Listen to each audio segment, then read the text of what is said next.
We get really no funding from the city.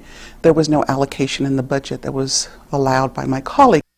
That was City Rep Lily Limon last year saying the Christmas display at Shawver Park wouldn't be paid by tax dollars.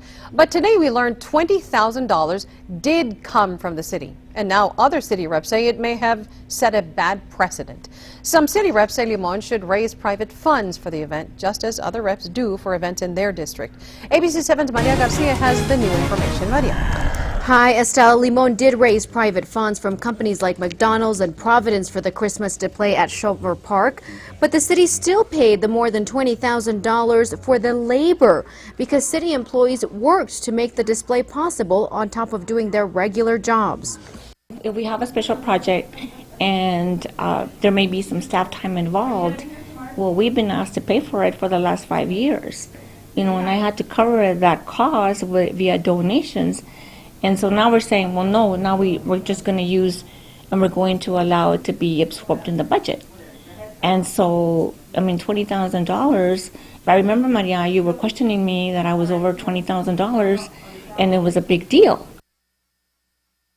City Rep Emma Acosta is talking about the time I interviewed her after City Rep Lily Limon implied Acosta was over her office budget, which pays for her support staff salaries by $20,000. We checked, by the way, and Acosta was not over budget, I should say.